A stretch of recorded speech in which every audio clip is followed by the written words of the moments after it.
Auzubillahiminash-shaytanir-rajim. Bismillahir-rahmanir-rahim. My third year students, today we will discuss this disease prevention and control topic. The source of this topic is your textbook K-Park and some help from the internet. An interesting slide. This is what the teacher teaches you in the class or particularly from home, and this is what they will be expecting you in your exam.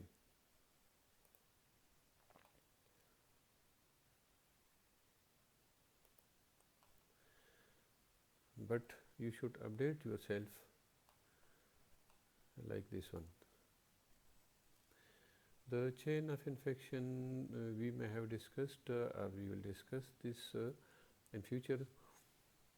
What is the chain of infection? The chain of infection consists of three links. That is the source or reservoir, the mode of transmission, and the susceptible host. And each disease has certain weak points which are susceptible to attack. And to break this chain of transmission, we must have the knowledge of the disease, the strong epidemiological knowledge of the disease, which means that the burden of the disease, also known as the prevalence of the incidence or prevalence of the disease, the time, place, person distribution, the multifactorial causation, source of infection, and dynamics of transmission. The measures for prevention and control are we should target these three links at any point. If this chain of infection is intact, the links in this chain of infection are intact, the disease may spread to others. And we should target this chain at any point which is feasible to be attacked. If this is the infectious agent like bacteria, fungus, virus, protozoa, parasites, etc., we must promptly diagnose the problem and promptly treat the problem. These are actually the two components of secondary prevention, so that the further spread of the disease is prevented. When we go to the next link of the chain, next is the source, which may be the human being, environment, water, whatever the source is. In order to break this part of the chain, educational policy is the solution. Environmental sanitation and disinfection are the solution, so that we can break this part of the chain. We know that there is an portal of exit for each and every infectious disease, which may be aerosol, splatter, fecal-oral route diseases, urinary infections, some urinary tract.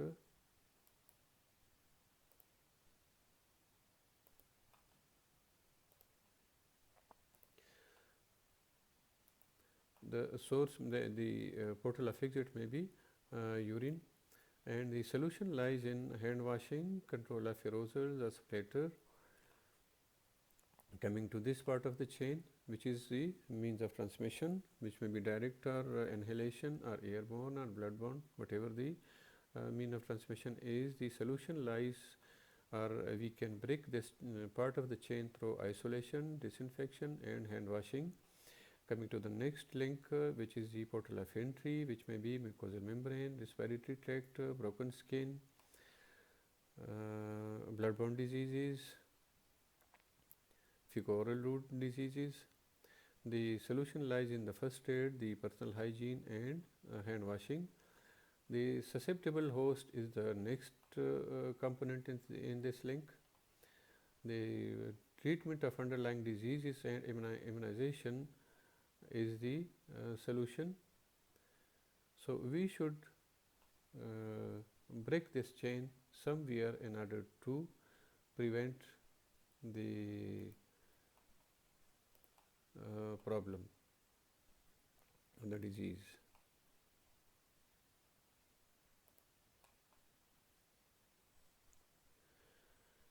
Controlling the reservoir, this is the first component.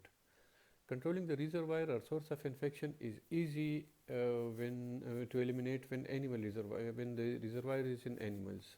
For example, in bird flu, the reservoir is in birds, and we can kill and eliminate all the birds, and we can prevent in this way or eliminate the disease. But it's impossible in case of human reservoir. Now the measures are early diagnosis and prompt treatment. These are the two components of secondary prevention. This prevents the development of secondary cases. Early diagnosis and prompt treatment prevents the development of secondary cases or further spread of the disease. Notification is a measure to the local authority whose responsibility is to put into operation control measures. For example, we notify cholera, plague, yellow fever, and nowadays the COVID-19. Measure for controlling the reservoirs, the epidemiological investigations like the source of infection, factors for spread of the disease, epidemic or endemic nature of the problem, geographical distribution and population at risk. Isolation is another measure. What is isolation? Isolation is actually a separation for the period of communicability of infected persons or animals from others in such places and under such conditions is to prevent or limit the direct or indirect transmission of infectious agent from those infected to those who are susceptible or who may spread to others. Sometimes the entire village or community may have to be isolated, as we see nowadays in case of COVID-19. Today, isolation is recommended only when the risk of transmission of infection is exceptionally serious, otherwise it is replaced by surveillance. This is a sentence given in your textbook. लेकिन मेरे ख्याल में आज keeping in mind the COVID-19, this author must think on this sentence. He may remove the sentence from his book. Next measure is quarantine. Quarantine is the limitation of, there is a difference between isolation and quarantine. Quarantine is the limitation of freedom of movement of such well persons, while in case of isolation we see that the infected persons are separated. In this case, the limitation of freedom of movement of such well persons or domestic animals exposed to communicable disease for a period of time not less than the longest incubation period of the disease, in such manner as to prevent effective contact with those not exposed. So, we should know now the difference between isolation and quarantine. And another measure for controlling the spread of a disease is surveillance. It's the discipline of continuously collecting, analyzing and interpreting data about diseases and disseminating conclusions of the analysis to relevant organizations. Surveillance को उर्दू में निगरानी कहते हैं, इसको फ़ारसी में नज़ारत कहते हैं, इसको अरबी में अल-मुराक़िबा कहते हैं और इसको जेंकांग कहते हैं चाइनीज़ में. Surveillance is the continued vigil over the occurrence and distribution of disease and conditions which increase the risk of disease transmission. So surveillance is actually information for taking action. What is the purpose of surveillance? Assessing the purpose of surveillance is assessing magnitude or burden of the problem, monitoring implementation of the health programs, understanding local epidemiology of the problem, assessing changes in the trend of disease or its distribution, identifying specific groups at risk to enable predictions about pattern of occurrence of the disease or diseases, and assessing the impact of the program intervention for control of diseases. Surveillance surveillance is of three types. It may be passive, may be active, or sentinel. Passive surveillance is the routine reporting of cases of diseases reaching healthcare facilities for treatment or service. No special effort is made to find unsuspected disease incidents.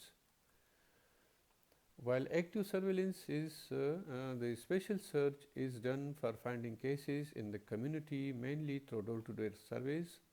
It also includes the purposeful gathering of information from institutions and healthcare providers. The cases which are detected through passive surveillance are known as passive case detection, while those which are detected by the active surveillance are known as active case detection. Next is the sentinel surveillance. It is reporting system based on selected institutions or individuals that provide regular complete reports on one or more diseases occurring ideally in a defined attachment. For example, nowadays the COVID-19 patients or say the dengue patients are being reported from the selected institutions to the higher authorities. This is a surveillance report of Afghanistan of the measles cases by WHO. This was done in December 2001. When we see these areas, there are almost no cases of measles in these areas. While there are sporadic cases in some areas, there are the measles is endemic in certain areas like these areas. While the measles there is an epidemic of measles in certain areas like this one or these areas or this one. This is the surveillance. Again quarantine became outdated. मेरे ख्याल में ये sentence आजकल सही नहीं है. अतर को इस पे सोचना होगा कि इसको रिप्लेस करें. In his book, this is probably K. Park. What is active case detection? According to WHO, it is the operation carried out by surveillance agents who detect cases by active search themselves, either in the community or in the facility or hospitals. While passive case detection is a passive surveillance method that involves identifying cases through notification by medical personnel to whom suspect or probable cases have been reported. Second step in the prevention of the spread of a disease is interruption of transmission. To break the chain of transmission, we will have to focus upon the mode of transmission. When the mode of transmission is the water supply, like in case of typhoid, dysentery, hepatitis A, cholera, gastroenteritis, etc., we will have to focus upon the water treatment. So, safe water supply is the solution in this case. If this is a foodborne disease, the solution lies in hand washing, proper cooking, refrigeration, etc. If this is a waterborne disease, vector-borne disease, to control the vector and its breeding places is the solution, like malaria and dengue.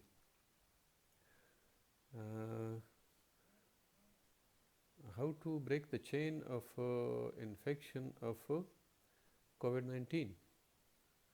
Think about it. And third step is the susceptible host. The people at risk may be protected by one or more of the following strategies. Now, our area of focus is the susceptible host. By active immunization, strengthens the host defense. It's the most powerful and cost-effective weapon of modern medicine. Examples are the vaccine-preventable diseases are TB, pertussis, measles, polio, tetanus, hepatitis B, meningococcal meningitis, rabies. There are certain other examples as well. Herd immunity, when the number of non-susceptibles is more than the number of susceptibles.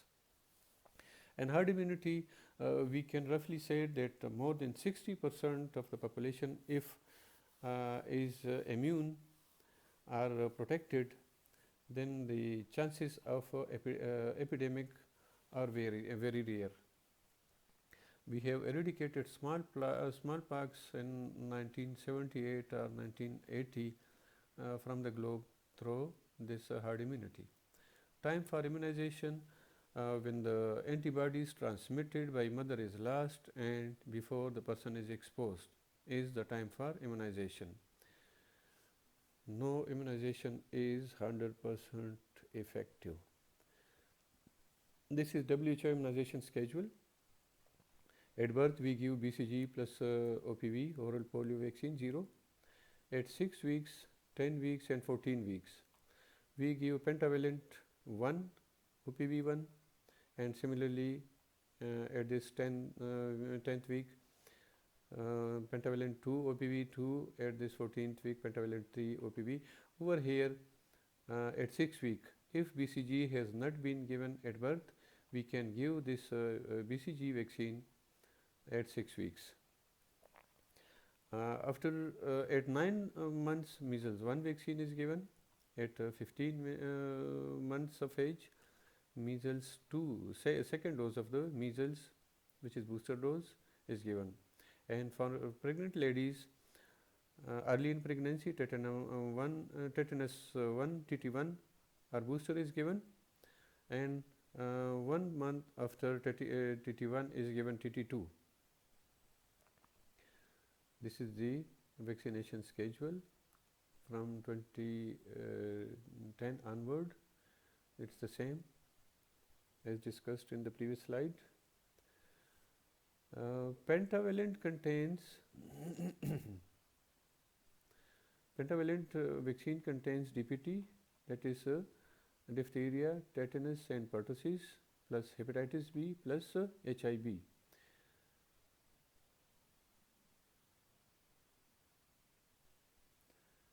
The WHO schedule for vaccination in English, and this is the English version and this is the Urdu version. Next is the PES immunization. There are 3 types of PES immunizations which are given to persons for prevention of a problem.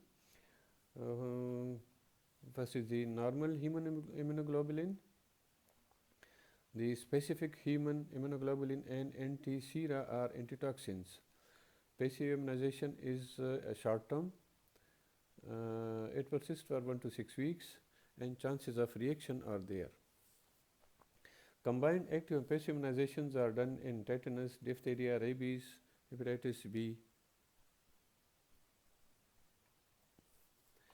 Chemoprophylaxis is done in some diseases, like in cholera we give tetracyclines or furosemide for household contacts. In case of diphtheria, we give erythromycin prophylactically. Meningococcal meningitis, sulfadizine for close contacts. For malaria, prevention of malaria, for those persons who are traveling to the malaria endemic area, chloroquine 100 milligram daily, 6 days a week is given, or 300 milligram a week. Mefloquine 250 milligram once a week, doxycycline 100 milligram a day is given, or hydroxychloroquine is given as a chemoprophylaxis for malaria. Influenza, amantadine is given as prophylactic treatment, prophylactic medicine. For plague, tetracyclines for contacts of pneumonic plague. There are certain non-specific measures which are needed for the prevention of a problem, and these are improvement in quality of life, like better housing, safe water supply, sanitation, nutrition, education, health education, legislative measures, community involvement in disease surveillance. And the non-specific measures has played a dominant role in the decline of TB, cholera, leprosy, and child mortality. Thank you very much.